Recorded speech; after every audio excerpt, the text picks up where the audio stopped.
Hello everyone.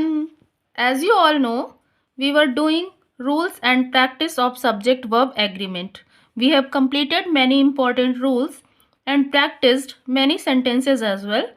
ऐसा नहीं है कि जो हमने किया है वो इनफ है, बट ग्रामर के सारे रूल्स चाहे वो नाउन के हों, प्रोनाउन के हों, वर्ब के हों या फिर अदर पार्ट ऑफ स्पीच के हों, आपस में कनेक्टेड होते हैं और हम इन्हें वन बाय वन करके समझ लेंगे और इस तरह से हमारा इंग्लिश ग्रामर काफ़ी स्ट्रॉन्ग हो जाएगा and of course we will do a lot of practice as well. और सो आई डिसाइडेड कि इस सीरीज़ को आगे बढ़ाते हुए हम अदर पार्ट्स को भी कवर करते हुए चलें। सो let's start with let's learn English. Okay, so for today I decided to start one most important topic, which is article. Okay, as you all know कि articles are very important for English. Okay, these are used before only nouns.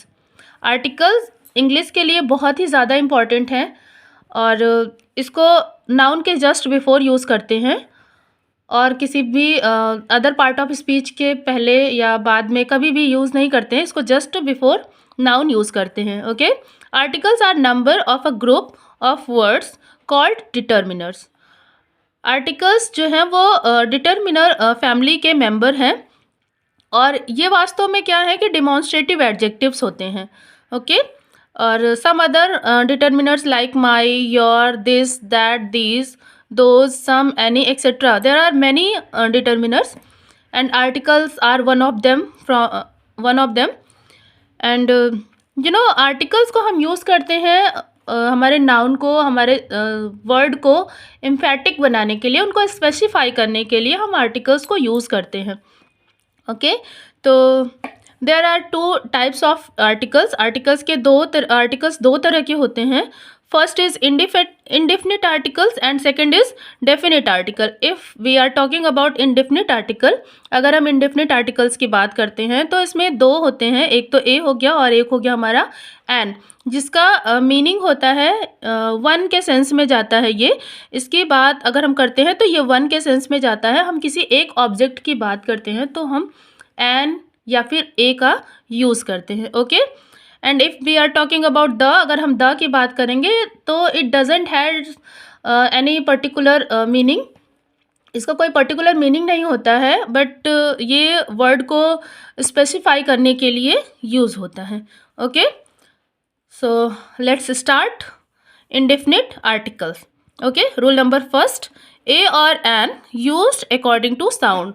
हम अगर ए और N की बात करें तो हम according to sound इन्हें यूज़ करते हैं।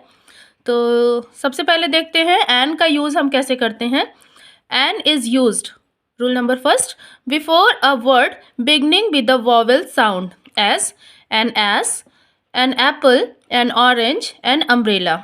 ओके, मीन्स एन को हम यूज़ करते हैं बिफोर अ वॉवेल साउंड। जब भी वॉवेल साउंड की बात करते हैं तो उसके पहले हम एन को यूज़ करते हैं। जैसे एन एस की बात करें तो यहाँ पे वॉवेल है, एन एप्पल की बात करें तो वॉवेल है, एन ऑरेंज की बात करें तो वॉवेल है, एन अम्ब्रेला की बात करते हैं तो भी वॉवेल है। Okay, now rule number two, before a word beginning with H which is not pronounced and therefore the beginning sound of the word becomes a vowel sound as an R, an honest man, an honorable person, an early visit, etc. Okay, before a word beginning with H, किसी भी word के पहले जो कोई भी word जो H से start होता है, मीन्स वर्ड अगर एच से स्टार्ट होता है और इसका हम प्रोनाउंस करते हैं, इसके वॉवेल के अकॉर्डिंग इसको प्रोनाउंस करते हैं, मतलब वॉवेल साउंड के अकॉर्डिंग इसको प्रोनाउंस करते हैं, तो उसके जस्ट बिफोर हम एन को यूज़ करते हैं। जैसे कि एन आर हो गया, एन ऑनेस्ट हो गया। यहाँ पर भी देखिए एच से स्टार्ट हो रहा है, वर्ड हमारा एच से स्टार्ट हो रहा है, बट वी आर अगर हम इसको प्रोनाउंस करते हैं तो हम एच से प्रोनाउंस नहीं करते हैं, बल्कि हम इसके वॉवेल साउंड से स्टार्ट करते हैं। ओके, दैट्स वाई यहाँ पर हमें क्या यूज़ करना है, एन यूज़ करना है। Okay, now rule number third, before individual letters spoken with a vowel sound okay, कोई भी इंडिविजुअल लेटर्स की बात करते हैं हम अगर, तो और जिनका प्रोनाउंस हम करते हैं वॉवेल से, तो हम एन का यूज़ करते हैं, जैसे an M A, an M P, an x-ray, an F I R, an S P, etcetera. Okay, देखिए अब हम अगर एम ए की बात करते हैं, हम अगर एम बोलते हैं, एम एम में हमारे पास एक तो अ निकलता है, अ वर्ड निकलता है, और दूसरा म वर्ड निकलता है, अ म, इट मीन्स एम, एम की बात करते हैं। दैट्स वाई हम, क्योंकि ए जैसा प्रोनाउंस कर रहे हैं, इसलिए हम इसके जस्ट बिफोर एन यूज़ करेंगे। अगर एम पी की बात करें तब भी यही चीज़ें हैं, एक्सरे की बात करते हैं तो भी ए पहले निकलता है और फिर एक्स निकलता है, दैट्स वाई हम एन यूज़ करते हैं। एफ आई आर में भी इसी तरह से है, ठीक है, एस पी में भी इसी तरह से है, but before B A, P M, G M, A is used. अब पूछें, अगर आप पूछते हैं क्यों, तो ऐसा है इसलिए क्योंकि हम बी, अगर हम बी बोलते हैं तो बी में जब प्रोनाउंस कर रहे हैं हम लोग, तो बी का ही साउंड निकल रहा है, इट मीन्स ब का ही साउंड निकल रहा है। दैट्स वाई हम इसके जस्ट बिफोर ए यूज़ करेंगे। पी की बात करते हैं तो पी में भी यही चीज़ें अप्लाई होंगी, जी में भी यही चीज़ें अप्लाई होंगी, तो सेम चीज़ें ही अप्लाई होंगी, और इसके अकॉर्डिंग हम यहाँ पर ए यूज़ करेंगे, एन नहीं। तो rule number 4, before any singular countable noun which starts with any vowel, A E I O U. Okay, rule number 4 is same as rule number first, rule number first के ही जैसे है।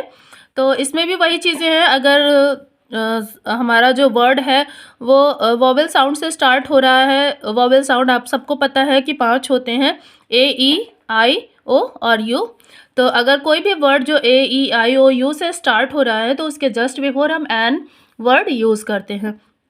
Okay, तो last में हम इतना देखते हैं, पूरा कवर अप करने के बाद हम कंक्लूजन पर आते हैं कि ए और an is used according to spoken form of the word, not according to written form.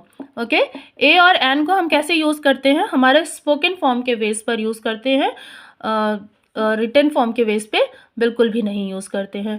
तो अगर कंटेंट अच्छा लग रहा है तो प्लीज़ लाइक करिएगा, शेयर करिएगा, सब्सक्राइब करिएगा और कमेंट करिएगा मुझे।